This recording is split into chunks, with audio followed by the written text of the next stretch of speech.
ஆனால் இப்போ அதை எப்படி சீரழிக்கிறாங்கன்னு கண்கூட பார்த்துக்கிட்டே ஒரு அன்றாடம்.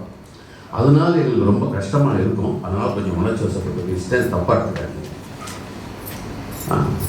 இப்போ சுதந்திரம் எங்கேன்ற தலைப்பில் வந்து நிறைய பேர் கவிதை பாட போகிறாங்க. கேட்கறதுக்கு ரொம்ப ரம்மியமாக இருக்கும். நான் அதை ரசிக்கிறதுக்கு தான் இங்கே வந்திருக்கேன். அதாவது பொதுவாகவே கவிதை அப்படின்னும் போது நிறைய பேர் கவிதை எழுதுறது நான் அடிக்கடி சொல்வேன், ஆண்டவன் யாருக்குமே துரோகம் பண்ணணும். இவருக்கு என்ன கொடுத்திருக்கிறானோ அதை உங்களுக்கு கொடுத்திருக்கிறார். உங்களுக்கு என்ன கொடுத்திருக்கிறானோ இங்கே இருக்கும் அத்தனை பேருக்கும் அதை கொடுத்திருக்கிறார்.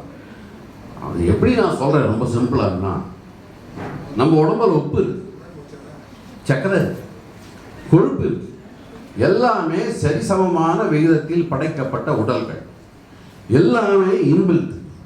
அதே மாதிரி தான் திறமைகளும் இன்பில்ட். எல்லா திறமையும் எல்லாரிடமும் இருக்கிறது. நம்ம தண்ணி போட்டு சர்க்கரையை வளர்த்துட்டோம்னா சுகர், நிறைய சாப்பிட்டு சாப்பிட்டு கொழுப்பை வளர்த்துட்டா ஹார்ட் அட்டாக்.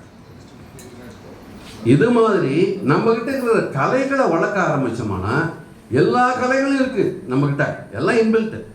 நம்ம எதை வளர்த்துக்கிறோமோ அதை வளரும். அது மாதிரி எதை வேணா வளர்த்துக்கலாம். அந்த மாதிரி இங்கே தமிழ் தேர்னு ஒரு அமைப்பு இப்படி வச்சுன்னு தமிழுக்காக நீங்கள்லாம் போராடிட்டு, இவரெல்லாம் தெரியும், எனக்கு ரொம்ப வருஷமாக தெரியும், அவரையும் நல்லா தெரியும்.